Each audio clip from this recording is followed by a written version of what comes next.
alguien, Dios no me defraudó. Yo confié, tuve que esperar, tuve dificultades, tuve pruebas, porque una fe probada que no es probada, ¿qué fe es? Todos los artículos que nosotros compramos, tenemos confianza porque primero los prueban. Hasta cuando compras la ropa, primero te la probás a ver si va bien. Pero también los coches, también los aviones, en las fábricas los prueban y los prueban con una exigencia mucho mayor a la que van a estar sometidos habitualmente. Porque por las dudas en un momento de riesgo sabemos que ese coche no se va a romper, que ese avión no se va a caer. La prueba es importante porque la prueba tiene que ver con la calidad. Y al Señor le gusta la calidad de nuestra fe. Y por eso nuestra fe es puesta a prueba. Y cuando la fe es puesta a prueba, nosotros nos damos cuenta que esa fe puede también ser superada. Nunca te conformes con la fe que tenés, porque siempre podés tener más fe. Y cuando digo más, no me refiero a la cantidad, sino a la calidad. Siempre podés tener una fe más fuerte. Primero empieza moviendo una mesa, un libro. Después se empieza moviendo un cuerpo y el Señor te trajo acá cuando podías estar haciendo otras cosas. Después empieza moviendo una familia, después termina moviendo montañas. La fe de Abraham primero lo movió a él, después movió a su mujer, después movió todo el clan, después terminó moviendo todo un pueblo. Hoy la fe de Abraham nos mueve a nosotros, que estamos 4000 años después y en la otra punta del mundo. La fe es contagiosa y la fe crece. Y por eso es tan importante que te preocupes de que crezca tu fe, de que hagas lo necesario para que crezca tu fe, de que realmente te ocupes de que en tu familia el cimiento, la roca sobre la que se edifica tu familia, sea la fe. El resto viene por añadidura. Cuando una casa tiene buenos cimientos, no importa el color de las paredes, porque es fácil pintar las paredes. Lo difícil es ponerle cimientos nuevos a una casa que está mal hecha. Y por eso hay que distinguir lo importante de lo que no es tan importante. Ayer estuvimos también hablando de Moisés. Moisés, claro, nosotros vimos muchas películas y las películas a veces nos patean en contra. ¿Por qué? Y porque nunca te ponen a un Moisés anciano. Y nosotros vimos cómo a los 40 años él se escapó de Egipto, rehizo su vida en el desierto y de repente a los 80 años el Señor lo llamó para que libere a su pueblo de Egipto. Otro, Abraham a los 75, Moisés a los 80. Uno puede pensar, ya tenía su vida arreglada, ya tenía su vida tranquila, ya no esperaba cosas nuevas. Es muy raro que a los 80 años uno se lance a alguna aventura. A los 80 uno quiere tener todo tranquilo y bajo control. Y al Señor le encanta desinstalarnos de nuestras seguridades. Y le encanta hacer novedades con gente que uno diría, mira este viejo, ¿qué uno va a esperar de este viejo? Ojo con los viejos, que nos pueden dar sorpresas. Sobre todo si el Señor se les mete en la vida. Sobre todo si le creen a Dios. Sobre todo si en vez de mirar sus achaques, sus límites, su edad, dicen, como decía San Pablo, todo lo puedo en aquel que me conforta. La cuestión que Moisés, viejo y todo, y cuando le decía al Señor, y yo no sé hablar, no se sabe si era tartamudo, si era gangoso, qué le pasaba, que decía yo no puedo hablar, siempre ponemos excusas. Y el Señor dijo, yo te sigo eligiendo. A pesar de tus límites, no me importan tus límites, porque tus límites se derrumban cuando pones tu confianza en mí. Y yo supero tus límites. San Pablo no decía, yo soy poderoso. San Pablo decía, todo lo puedo en aquel que me conforta. Jesús es el que hace la obra.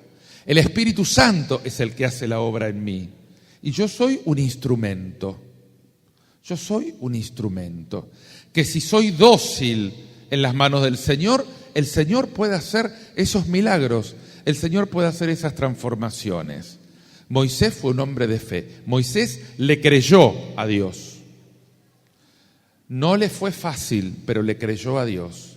Y el Señor hizo milagros a través de Moisés, porque Moisés le creyó a Dios cuando le dijo, anda a hablar al faraón, que yo me voy a encargar. Cuando le dijo, meté el bastón en el Nilo y se va a transformar en sangre. Cuando le dijo, invocame y se va a abrir el Mar Rojo. Moisés creyó y el Señor obró, liberó a su pueblo. Y ayer también estuvimos viendo la realidad de los profetas. La fe de Israel fue una fe probada y en general el pueblo no supo responder a la exigencia de la fe. Nosotros decimos en Argentina, se achancharon. No sé si acá se usa en Paraguay eso. Ya una vez que estuvieron en la tierra prometida, que todo iba bien, vida cómoda, el culto se fue volviendo un formalismo. Rezaban, iban al templo, pero la vida iba por otro lado. Y entonces ese culto formalista empezó a coexistir con una vida de impiedad. Iban al templo y no estaban esperando más que salir del templo para cometer injusticia, para cometer atropello, para mentir, para defraudar. La pagaban los más pobres, aumentaba la injusticia. Y el Señor dijo, eso no es lo que yo enseñé. Ustedes van al culto para dejarme tranquilo, pero cuando salen solo se ocupan de hacer negocios, y de hacer negocios donde las perjudicadas son las personas, donde hay esclavitud, donde hay pobreza, abandono del huérfano, abandono de la viuda. Eso no es mi pueblo. ¿Por qué? Decía el Señor.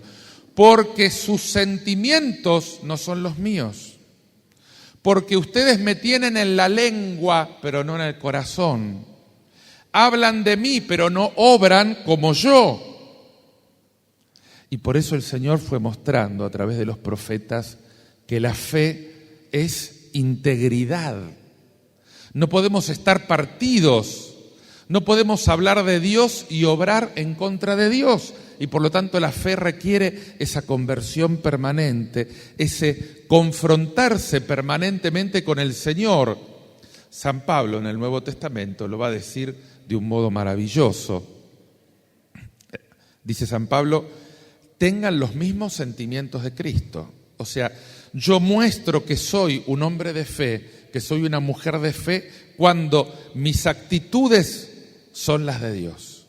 Cuando me ocupo de las cosas que Dios se ocupa, cuando me preocupan las cosas que a Dios le preocupan, cuando tengo eso que decía San Pablo, los mismos sentimientos de Cristo.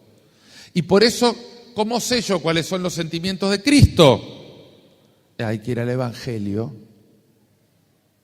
¿Dónde están los sentimientos de Cristo? En la palabra de Dios. Y por eso la importancia de meditar la palabra de Dios, de escuchar la predicación, de pasar, meditar significa pasar por el corazón, de pasar por el corazón y la mente, esa palabra de Dios no escuchada solo de oídas, de un modo rápido, superficial, sino sembrando esa palabra en la tierra de mi corazón. Y allí es donde el Señor me va cambiando. Yo soy como un desierto árido en el que cuando se siembra la palabra y el Señor hace llover su espíritu, se transforma en un bosque como los que vemos acá. Yo soy el desierto, pero si me dejo sembrar por Dios, el Señor produce un oasis en ese desierto. Yo no puedo producir la lluvia, yo no puedo producir la semilla viene dada, la tierra no produce la semilla, el sembrador echa la semilla, pero yo sí puedo decirle, Señor, quiero que siembres, quiero ser sembrado por tu palabra. Y entonces empiezo a producir los frutos de Dios. Los profetas denunciaron con mucha vehemencia esta, diríamos hoy, esquizofrenia, la vida por un lado y lo que se dice por otro, el culto por un lado, la vida por otro lado. Y el Señor dice no, porque yo quiero el culto de la vida. Ese sacrificio de alabanza es tu vida que me alaba en todo momento. Es que vivís para mi gloria. Cuando rezás a la mañana, cuando vas a trabajar, cuando criás a tus hijos, todo lo haces con mis sentimientos para que el mundo sea ese templo magnífico en el que todo es adoración de Dios. Si no, reduciríamos el culto solamente a una misita del domingo, a un rosario, a una oración. ¡Qué poco! Toda mi vida tiene que ser un culto a Dios. Y yo trabajo para la gloria de Dios. Y cuando yo trabajo honestamente y estoy haciendo el mundo mejor, no importa si estoy haciendo un puente, si estoy construyendo una casa, si estoy haciendo una carretera, eso hace al mundo mejor. Cuando vos estás trabajando para hacer un mundo mejor, estás dando gloria a Dios. Cuando estás enseñando a un niño en la escuela, cuando estás atendiendo a un enfermo en el hospital, estás dando gloria a Dios. A veces hablas de Dios, otras veces no hace falta hablar. Tienen que hablar tus gestos, tienen que hablar tus actitudes. Eso es una fe que ya ha tomado toda la vida. Las personas también hablamos con la boca, pero a veces hablamos más con las miradas, hablamos con los gestos. Toda nuestra vida habla. Como la vida de Jesús también habla. El lugar donde nació, por donde caminó, con quién estuvo, qué actitudes tuvo. Todo Jesús es palabra de Dios. No solamente las palabras que dijo, sus gestos son palabra.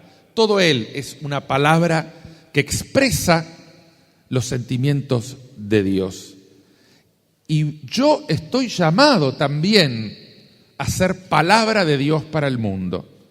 Cuando en tu vida se hace carne la palabra, cuando la palabra no está solo en la oreja o en el pensamiento, sino que se hizo carne, cuando la palabra se hace historia, actitudes, cambios de valores, prioridades, cuando llegás, como dice Pablo, a tener esos mismos sentimientos de Cristo, ahí empiezan a crecer los oasis en medio del desierto.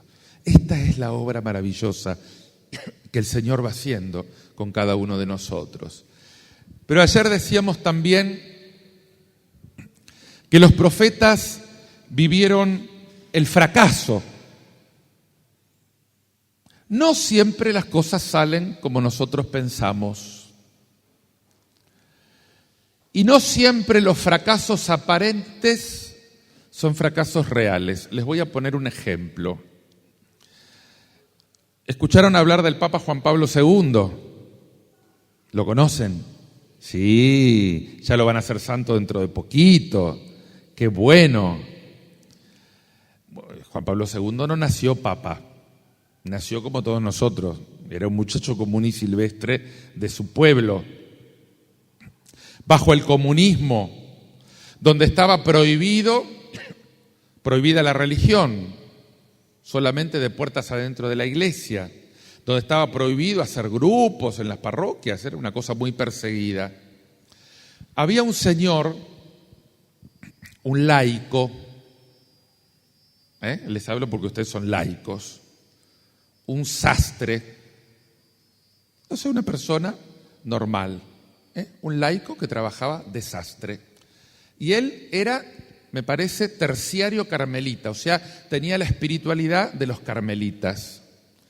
Este laico, en el sótano de su casa, reunía un grupo de jóvenes para hablarles de Dios, para hacerles catequesis, para enseñarles a orar, para hablarles de San Juan de la Cruz, de la vida mística, de Santa Teresa.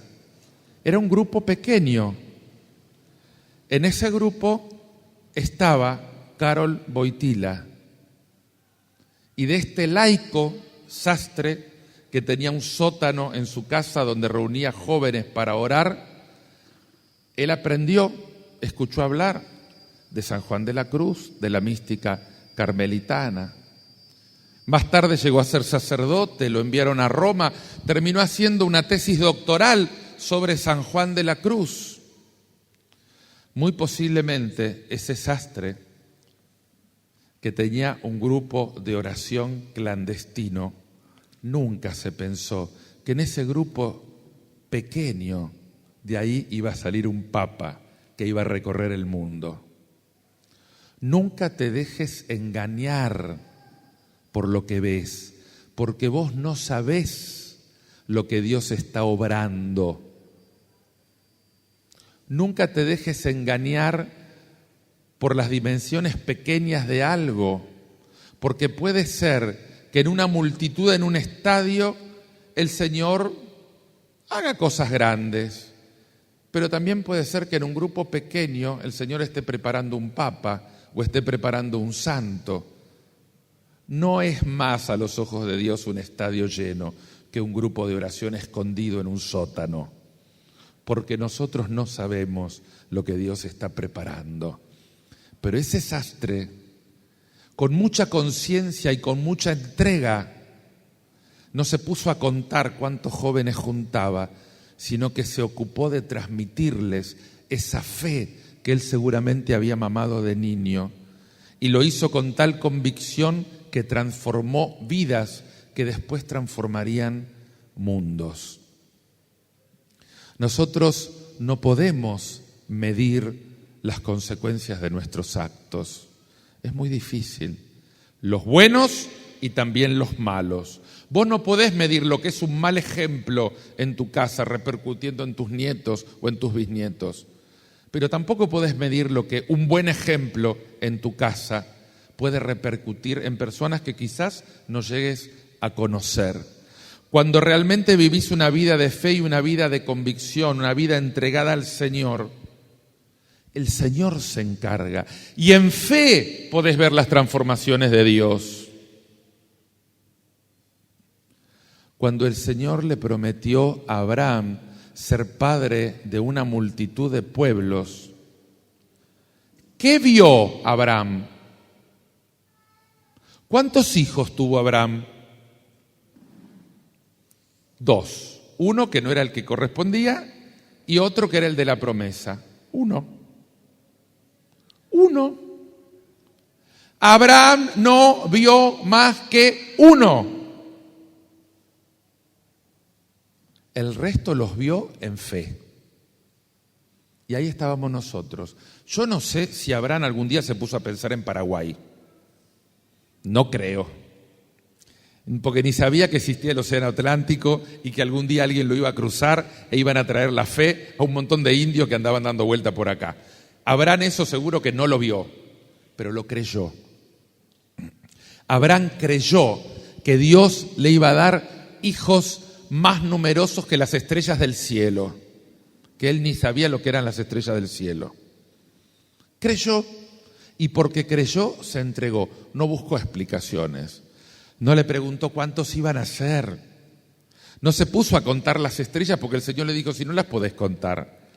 Yo lo que te estoy diciendo es que una entrega en fe no puede ni siquiera imaginarse las consecuencias que trae. San Pablo lo dice maravillosamente en la carta a los Corintios. Él dice, porque ni el ojo vio, ni el oído oyó, ni la mente del hombre imaginó lo que Dios tiene preparado para aquellos que lo aman.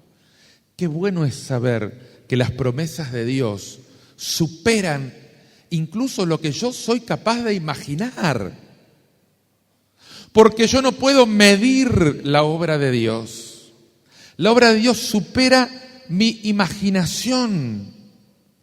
Si no, no sería Dios. Si yo pudiera meter en esta pequeña cajita de fósforos la obra de Dios, ¿qué Dios sería? Un Dios que puede entrar en mis conceptos, un Dios que puede entrar en mis cálculos, un Dios que yo puedo medir. ¿Qué Dios es? Yo tengo un Dios que no lo puedo medir, que no lo puedo calcular, que no lo puedo pensar, que me supera permanentemente. Y lo que me dice es, cree. Cree, no te pongas a calcular, cree, entregate, porque yo supero permanentemente lo que sos capaz de imaginarte. Esa es mi obra. Abraham vio uno y el Señor en ese uno preparaba millones, millones, millones, millones que no se podían calcular. El pueblo tuvo que creer. Y ayer decíamos que no les dio el cuero, porque la perfección de la fe no iba a llegar en el Antiguo Testamento. Ellos murieron, dice la carta a los Hebreos en el capítulo 11, esperando algo que los superaba y que no lo veían realizado. Por eso el profeta Jeremías, cuando después de predicar y que no le hicieran caso, vio que se cumplieron esas profecías y que vino la destrucción, Jeremías elevó su mirada por encima de esas piedras, de esos templos destruidos, y vio algo nuevo. Jeremías estaba viendo y profetizando una nueva alianza, donde ya las transformaciones no pasaban por estructuras tanto sociales o políticas, sino por el corazón de los hombres. Una alianza que iba a depender de Dios mucho más que de nosotros. Él estaba contemplando ese Mesías que tenía que venir. Estaba viendo ya a Jesús, aunque no supiera el nombre. La perfección de la fe iba a llegar en el Nuevo Testamento. Y esto tiene una preparación. Ayer yo les hablaba de los anahuín. Los anahuín son los pobres de Yahvé. ¿Se acuerdan que después del exilio, cuando el Señor hace un cambio en la política internacional y viene un rey que les da la libertad? Ellos no lo podían creer. No tenían ejército, no tenían poder, no tenían nada. Se habían resignado a vivir en Babilonia y a que del pueblo quedara solamente un recuerdo. Y de repente el Señor hace así y da vuelta a la historia como un panqueque. Cambian las cosas y les regala la libertad. Cuando ellos pelearon, no la pudieron conseguir. Cuando se abandonaron en Dios, en fe, Dios les dijo: ahora yo les regalo la libertad. Yo toco el corazón de Ciro, rey de Persia. Yo hago otro milagro. El rey pagó la reconstrucción. Ya era demasiado, ¿no? Dijo: yo me encargo. Esdras y Nehemías, reconstruyan. Yo voy a mandar una orden para que colaboren económicamente y les paguen la reconstrucción del templo. Eso era de no creer. Claro, porque superaba lo que podían esperar. Ni siquiera se les hubiera ocurrido pedirlo. Imagínate que sos esclavo en Babilonia en ese tiempo. Suponemos que no te resignaste a la esclavitud y querés volver. Y que decís: Señor, ¿cuándo nos vas a dar la libertad? Señor, ¿cuándo vas a hacer prodigios como en Egipto? Y de repente pedís la libertad. Pero yo creo que a nadie se le hubiera podido ocurrir decir: Señor, y ya que estás, además de la libertad, que el rey nos pague todo. Eso no se le hubiera ocurrido a nadie. Y Dios dijo: no solo les voy a dar la libertad que ni siquiera se animan a pedir, va a ser financiada. El rey le va a pagar todo. El Señor siempre supera lo que podés esperar. El Señor supera lo que podés imaginar. El Señor siempre te deja con la boca abierta. Porque ni el ojo vio, ni el oído oyó, ni la mente del hombre imaginó lo que Dios tiene preparado para aquellos que lo aman. Y acá está el centro. Acá está donde tenés que poner el centro. ¿Vos de qué te tenés que ocupar? ¿De hacer cálculos de lo que Dios te va a dar? No, ocupate de amarlo. Y el Señor se va a encargar de superar todos tus cálculos. A su debido tiempo. No calcules el tiempo. acordate que Abraham no le dijo cuándo le iba a dar el hijo. Al sastre nadie le dijo que tenía un papa ahí. Él se ocupaba de hacer bien su catequesis. ¿Vos no sabés si dentro de los chicos que tenés en la catequesis está preparando un papa? Por las dudas, entonces hacela bien. No sea que después tengamos un papa que no sabe hacer la señal de la cruz, como pasa con muchos chicos de catequesis. Hacela bien. Y no calcules, no sabés. O si después hay uno que va a tener muchos hijos y se va a creer que es bueno tener hijos y van a salir muchos sacerdotes de esos hijos. No lo sabés. El Señor no nos llama a calcular, nos llama a entregarnos con autenticidad y en fe, sabiendo que vos podés estar viendo uno y el Señor en su mente ya tiene algo preparado más numeroso que las estrellas del cielo. Créete las promesas de Dios. Hoy podés ver muchas sillas vacías acá, pero si vos te crees las promesas de Dios y salís de acá con ganas de fundar un grupo de oración, de convocar a tus vecinas a orar en tu casa, de tomarte en serio la catequesis que haces en tu parroquia, yo te declaro que dentro de pocos años no va a alcanzar este estadio para la gente que va a venir a orar. No es importante que sean muchos o pocos, es importante que te creas las promesas de Dios. Porque Dios no te trajo aquí por casualidad, ni aquí viniste por curiosidad.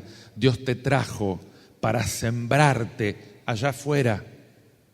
Dios te trajo para sembrar una inquietud en tu corazón y para sembrarte como semilla de un pueblo nuevo allá afuera. Y ni yo, ni vos, ni nadie podemos calcular qué planes tiene Dios para todo esto. Los hijos de la promesa son hijos que se ven en fe. Te hablaba de los pobres de Yahvé.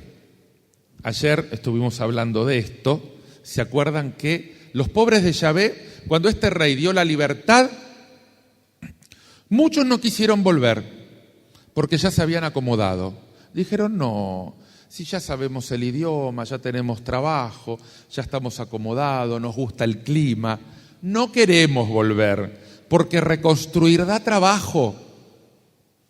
El rey les dio la libertad y les dio plata, pero había que reconstruir. Cuando llegaron encontraron todo en ruinas. Solo unos pocos, con el corazón lleno de Dios, se animaron a volver. Y estos son los que llamamos los anahuín, los pobres de Yahvé. Los pobres que pusieron su confianza totalmente en Dios y no en sus propias fuerzas. Y volvieron sin nada, llenos de entusiasmo, a reconstruir el pueblo que habían perdido cuando habían abandonado a Dios. Así empezó la nueva historia de Israel después del exilio. Con este grupo, que eran pocos, que eran pobres. ¿Cuál era su riqueza? Una fe incondicional en Dios.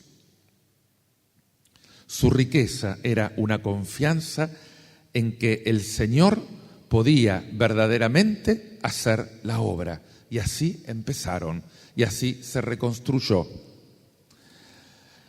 Y hay una persona, representante exquisita de estos pobres de Yahvé. Acá la tenés. No se llamaba Virgen de Cacupé en ese momento, se llamaba María. Pobre, pero convencida. Pobre de Yahvé. Su confianza estaba en Dios. Su vida era una vida en Dios. Y porque su confianza estuvo totalmente en Dios, el Señor hizo maravillas. Lo único que le pidió fue que dijera que sí. Lo único que le pidió fue que creyera sin hacer cálculos.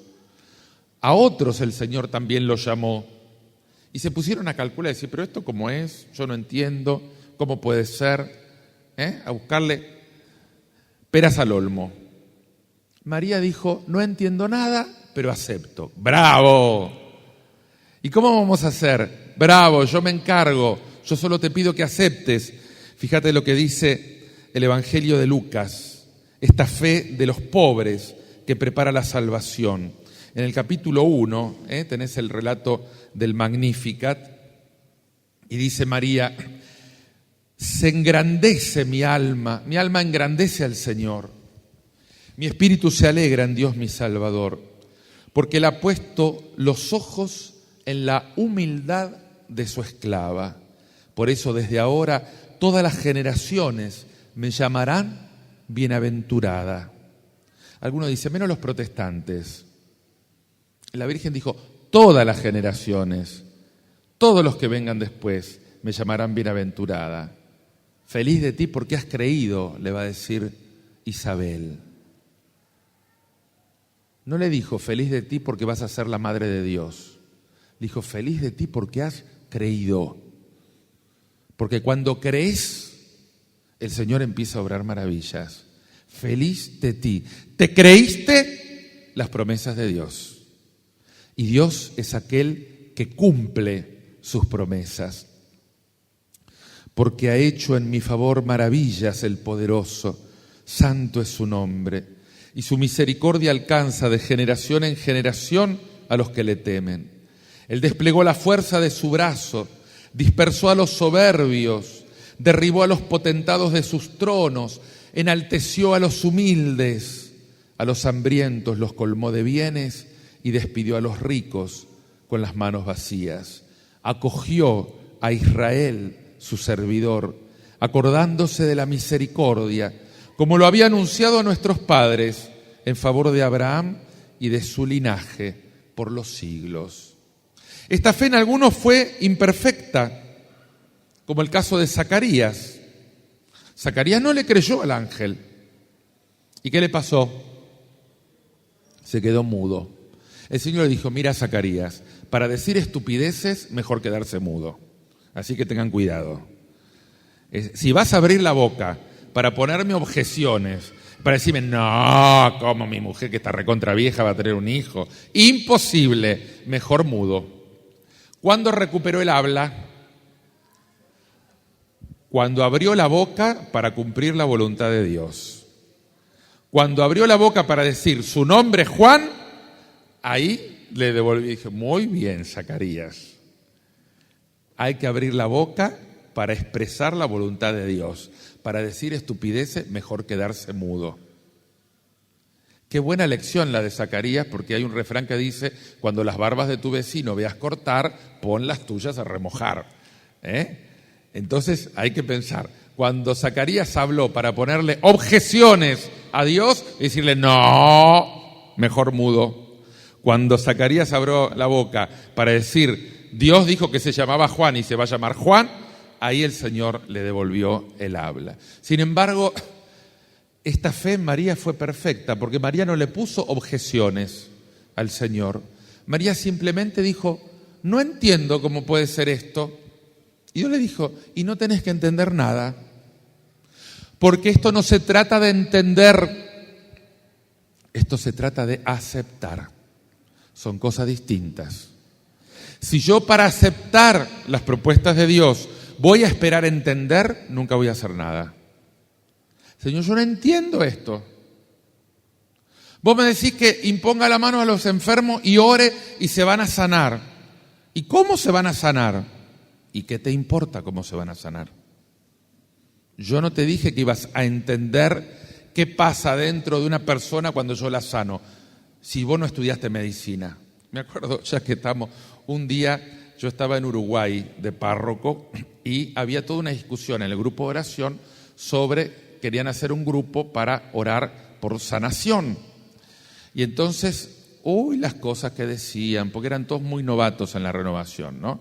Y cómo se hace una oración de sanación y qué hay que hacer y que esto, que el otro. Además, ninguno sabía ni medio de medicina hasta que abrió la boca una de 70 y tantos años, que era una de las primeras carismáticas de Uruguay, y paró esa discusión tan inútil y dijo, para orar por sanación se hace muy fácil. Imponés la mano al enfermo y le decís, Señor, sanalo. Listo. Si vos no tenés por qué saber medicina para rezar por alguien. Vos que sabés lo que tiene. La oración de sanación es una intercesión en fe por un enfermo. ¿Usted está enfermo? Sí. ¿Quiere que le traiga la radiografía? No, porque igual no voy a saber leer la radiografía. Yo no soy médico, yo rezo. A usted el Señor no le pide que estudie medicina, le pide que ore. Y para orar hace falta fe. Para ser médico hace falta inteligencia, ir a la facultad y estudiar mucho. Y puede no tener fe. Pero para hacer oración por un enfermo, esta mujer anciana, con fe y con mucha experiencia, dijo, es muy fácil rezar por los enfermos. Usted pone la mano y dice, Señor, sanala. Señor, sanalo. Dios ya sabe lo que tiene que hacer. El médico es Él. Usted tiene que tener fe. Porque el Señor dijo, y pondrán las manos sobre los enfermos y se sanarán. Y no dijo cuándo. No dijo si se iban a sanar inmediatamente o si esa oración por el enfermo iba a empezar un proceso de sanación que a lo mejor terminaba en 3 meses o en 6 meses. No siempre la sanación es instantánea. Muchas veces la sanación es un proceso. Y Dios también actúa ahí. Si el Señor hizo el médico, dice el libro del Eclesiástico, y el Señor hizo las medicinas, y el Señor te puso las manos, y el Señor te dijo, orá por los enfermos, y yo me encargo. Vos acordate que una vez que cumplís lo que el Señor te pide, después decís, bueno, Señor, ahora seguí vos. Sí, yo me encargo. Si yo soy el médico, si yo soy el dueño de la situación. Para mí fue muy iluminadora esa situación de esa mujer muy simple, con mucha experiencia en la renovación, que dijo, déjense de complicar las cosas inútilmente. ¿Cómo se ora por un enfermo? Señor, sanalo. Listo. Así que si les sirve, aprovechen. No se compliquen la vida preguntándole, porque hay gente curiosa que dice, ¿y qué tiene usted? ¿Y qué diagnóstico le dio el médico? ¿Y a cuántos médicos fue? ¿Y qué medicina está tomando? Eso es curiosidad, eso no es fe. Usted dice, ¿usted está enfermo? Sí. ¿Quiere que le cuente de qué? No me interesa. Porque capaz que el médico hasta se equivocó en el diagnóstico, así que te dice, a mí el médico me dijo que tengo tal cosa y por ahí tiene otra, así que ni te preocupes por eso. Vos decís, Señor, sanalo. Y si orás en lengua, mejor. Porque el Señor sabe las palabras que pone en tu boca. Y le entregás al enfermo a Dios. Una oración de intercesión es eso. Es una oración en fe, hecha con amor al hermano que está sufriendo, entregándolo a Dios. El Señor sabe lo que tiene que hacer. Vos no tenés que ver nada más que las estrellas del cielo. Esta es la fe que hizo que María se entrega al Señor. ¿Y por qué se entregó al Señor? Porque era pobre. El pobre tiene una característica, como es pobre, no espera más que de Dios. El tema de la pobreza pasa por acá. Cuando yo no soy pobre, pongo mi seguridad en otras cosas. Pongo mi seguridad en la plata, o en mis bienes, o en mi profesión, o en otras cosas. Si yo no tengo nada, del único que puedo esperar es de Dios. Entonces Dios puede ser protagonista. Mientras yo espero que los problemas me los resuelva otros, ayer se acuerdan que hablábamos de poner la confianza en las armas, cuando Israel puso la confianza en las armas, perdió. Cuando Israel puso la confianza en Dios, sin armas, ganó. El Señor llevó adelante la conversión de un rey que les dio la libertad. El pobre pone en el centro a Dios. Y esto es independientemente de la plata que tenga. Porque yo puedo ser pobre materialmente y soberbio espiritualmente. Tampoco funciona. No voy a dejar actuar a Dios en mi vida. Podré tener 4 cosas, pero yo soy el dueño. En mi casa mando yo, no manda Dios. Entonces soy un tirano para mi mujer, para mis hijos, para mis nietos. Acá mando yo, acá decido yo decido lo que se va a hacer. Y puede ser que no tenga dinero y que viva en un rancho, pero soy un rey, no es rey Jesús. Yo soy el rey, yo soy el que manda, yo soy el que da las órdenes, yo soy el que decide. ¿Cómo Dios va a poder hacer algo con esa persona? No puede hacer nada si no lo dejan entrar. Acá no se trata de tener un palacio o de tener un rancho, sino de tener un corazón y una vida abierta a Dios para que Él sea el soberano. Cuando yo le doy a Dios el centro de mi vida, entonces, como le gusta decir a este Papa, no me la creo. Acá el rey no soy yo, acá el soberano no soy yo y acá el que decide no soy yo. Yo siempre digo, principio Macedonia. Cuando Pablo tenía organizada toda la misión en Asia, tuvo un sueño profético y el Señor le dijo, pasa a Macedonia. Y el Señor, pero no, si ya está todo preparado. Y el Señor dijo, sí, pero lo preparaste vos, yo no lo preparé.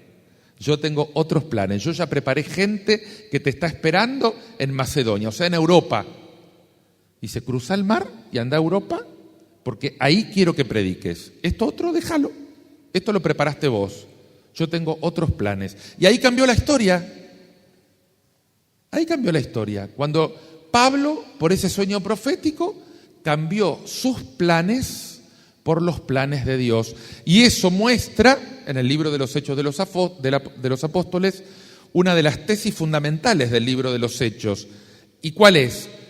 Que el protagonista de la misión es el Espíritu Santo, no nosotros. Nosotros somos instrumentos en las manos del Espíritu Santo. Él es el protagonista y Él es el que nos tiene que llevar allí donde Él mismo está preparando las cosas.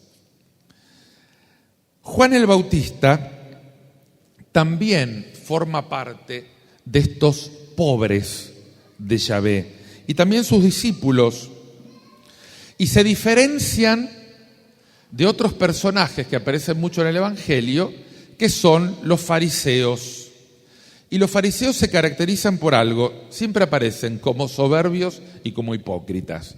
Se la creen, se creen los dueños de la situación, porque conocen la Biblia, son gente religiosa, y entonces caen en un riesgo, volverse manipuladores. Pecado de los servidores, de los que van siempre a misa. O sea, es raro que nosotros pequemos de ateísmo, pero nosotros nos pasamos de vuelta. Una vez me dijo alguien, ojo, que cuando el demonio no te puede apretar el freno, te aprieta el acelerador. Primero intenta frenarte y después dice, no, lo voy a estrellar. Entonces, en vez de apretar el freno, te aprieta el acelerador. Y ahí te llevas el mundo por delante y te estrellaste en la primera curva. ¿Cuántos servidores han destruido su familia pensando que servían a Dios? Porque salieron tan acelerados de un retiro donde se convirtieron que ya no tenían tiempo para sus hijos, ni para su señora, ni para su trabajo. Hay que servir a Dios, hay que servir a Dios, hay que servir a Dios. Cero discernimiento. Claro, el demonio no les podía apretar el freno, les apretó el acelerador y no se dieron cuenta. Faltó discernimiento. Los fariseos, Mateo 21. Llegado al templo, mientras enseñaba, se le acercaron los sumos sacerdotes y los ancianos del pueblo diciendo, ¿con qué autoridad haces esto? ¿Y quién te ha dado esta autoridad? Y Jesús les respondió, también yo les voy a preguntar una cosa. Si me contestan, yo les diré con qué autoridad hago esto. El bautismo de Juan, ¿de dónde era? ¿Del cielo o de los hombres? Y ellos discurrían entre sí. Si decimos del cielo, nos va a decir, ¿y entonces por qué no le creyeron? Y si decimos de los hombres, tenemos miedo a la gente, porque todos tienen a Juan por profeta. Y entonces le respondieron, no lo sabemos. Y Jesús les contestó, yo tampoco les digo con qué autoridad hago esto. Pero ¿qué les parece? Un hombre tenía 2 hijos. Llegándose al primero le dijo, hijo, vete hoy a trabajar a mi viña. Y él le respondió, no quiero, pero después se arrepintió y fue. Y llegando al segundo, le dijo lo mismo, y él le respondió, voy, Señor, pero no fue. ¿Cuál de los dos hizo la voluntad del Padre? El primero, le dijeron. Y Jesús les dijo, en verdad les digo, que los publicanos y las prostitutas llegarán antes que ustedes al reino de Dios. Porque vino Juan a ustedes por el camino de la justicia y no creyeron en él, mientras que los publicanos y las prostitutas creyeron en él. Y ustedes, ni siquiera viéndolo, se arrepintieron para creer en él. Qué interesante. ¿Qué te está mostrando el Señor acá? Que el Señor mide la fe por los hechos. Vino Juan y ustedes se rieron. Ustedes que eran la gente religiosa, los conocedores de la Biblia, los primeros que tendrían que haber reconocido la obra de Dios. Pero como esa obra de Dios no entraba en sus esquemas, no podían encerrar y manipular la obra de Dios para meterla acá adentro, dijeron, esto no es de Dios. Como no me entra acá, no es de Dios. Los que estaban afuera, los publicanos, las prostitutas, porque deseaban un encuentro con Dios, pudieron reconocer la obra de Dios en Juan. Le creyeron. Y obviamente que no es que entraron al reino de Dios por seguir siendo publicanos y prostitutas, porque le creyeron, cambiaron. Nadie se convierte si no cree. Nadie se convierte si no cree. Porque le creyeron, lo escucharon y dijeron, esta es nuestra oportunidad. Esta es nuestra oportunidad para cambiar de vida. Y las oportunidades hay que aprovecharlas. Porque no sabes si mañana el Señor vuelve a darte esa misma oportunidad. Los fariseos se quedaron esperando. Y esta fe de creerle al Señor es interesante, no nos deja solos. Esa fe crea discípulos, esa fe crea iglesia. Empiezan a convocarse los hermanos en la fe alrededor de Jesús. Se forma el grupo de los creyentes. Porque le creen a Jesús, porque creen la predicación, nace un grupo. El Señor nunca te deja solo. Cuando San Francisco se convirtió, él nunca pensó que iba a tener hermanos. Él pensaba que se iba a ir al bosque a vivir una vida simple, en adoración al Señor, y que se iba a quedar solo porque la familia lo rechazó, todo el mundo le decía que estaba loco, y él dijo, bueno, ¿qué vamos a hacerle? Yo me voy con el Señor. Porque optó por el Señor le dio hermanos. Muchos de sus amigos de juerga, que se pasaban las noches en las fiestas con él, no podían entender su conversión. Y se empezaron a acercar a él y se dieron cuenta que no estaba loco, que los locos eran ellos. Y primero llegó uno y después llegó otro. Y otros pensaban que era un virus que andaba corriendo por la ciudad, porque no puede ser como estos jóvenes que tenían dinero, que tenían profesión, una vida asegurada, un futuro de nobleza. Resulta que ahora lo dejaban todo y se iban a vivir el evangelio entre los pobres. ¿Qué pasa? Ellos no daban respuestas, creaban preguntas. Acuérdense que la mejor evangelización no es dar respuestas, es crear preguntas. Ojo que a veces estamos llenos de respuestas para gente que no tiene ninguna pregunta. Tenemos un catecismo de la iglesia lleno de respuestas para gente que no tiene preguntas. Tenemos comida para gente que no tiene hambre. Y eso es un problema. ¿Alguna vez le trataron de dar de comer a un chico que no tiene hambre? Todas las que criaron bebé. ¿Viste cuando le metés la cucharita por acá y te hace y te lo escupe por el otro lado? ¿Acá también pasa eso? Y entonces la mamá dice, no me come la papilla, y recoge de nuevo por acá y te mira y te hace y te lo escupe por el otro lado. No tiene hambre, juega. A veces el problema no es tener la comida, es cómo dársela a uno que todavía no tiene hambre. Hay que despertar el apetito. Hay que crear las preguntas. Y cuando Francisco se convirtió, muchos empezaron a hacerse preguntas. Decía, pero ¿cómo puede ser que este que lo tenía todo, dejó todo? ¿Qué encontró? ¿Cómo se le puede ocurrir irse a vivir entre los leprosos? ¿Cómo se le puede ocurrir ir al hijo del mercader de telas más importante de Asís, que vestía toda la nobleza, y deja todo para irse entre los leprosos, para irse a vivir entre cuatro ramas o en una cueva, a rezar?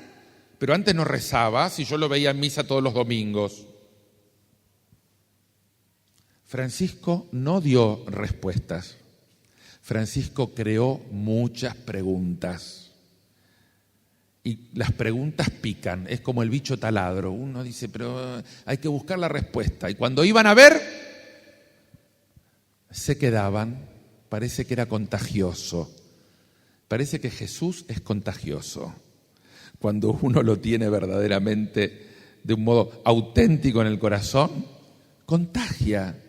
Porque Francisco les mostraba que había descubierto una alegría de vida que ellos, en medio de todos sus oropeles, no tenían. Tenían dinero, tenían posesión, tenían tierras, tenían castillos, pero algo faltaba en el corazón. Ese tesoro escondido que Francisco había encontrado, un tesoro que no se puede comprar. Un tesoro que no se puede comprar y que solo se puede recibir porque viene de Dios. Bien, ¿cómo reúne el Señor a este nuevo pueblo que se forma de los que creen en Él? Por el bautismo. Dice Juan, yo los bautizo con agua para la conversión, pero aquel que viene después de mí es más fuerte que yo, y Él los bautizará en Espíritu Santo y fuego. Y de repente llegó Jesús para ser bautizado, y cuando salió del agua, se abrió el cielo, se vio al Espíritu Santo que bajaba sobre Él en forma de paloma, y una voz del Padre que decía, este es mi Hijo amado, en quien tengo puesta mi predilección. Acá está naciendo la iglesia, de las aguas del bautismo, de las aguas de la fe, porque este bautismo orienta a la fe en Jesús, dirige al seguimiento de Cristo, y es un bautismo en fuego. Nosotros hablamos del bautismo en el Espíritu Santo, Dice, Juan bautizó con un bautismo de conversión, diciendo al pueblo que tenían que creer en el que había de venir después de él, o sea, en Jesús. Esto es lo que afirma San Pablo. Un bautismo de conversión para que crean en aquel que tenía que venir. Bien, vamos ahora a hacer 10 minutos de receso. Arturo, tocamos un cantito. Para todos los que llegaron hoy, tienen también material para poder continuar después con toda esta enseñanza. Yo traje allá varios libros también que les pueden servir para orar, para el crecimiento en su vida espiritual, y después, si quieren, se les firmo también una dedicatoria. Así que ahora vamos a cantar y en 10 minutos regresamos para continuar viendo cuál es la fe en Jesús y la fe en su palabra que Él nos propone. Así que nos ponemos de pie y cantamos. Sí, también tenemos otro aviso, Padre, que acá me acaban de avisar que ahí los servidores van a tener algunas rifas, que al final del congreso van a sortear va a haber algunos premios, van a sortear.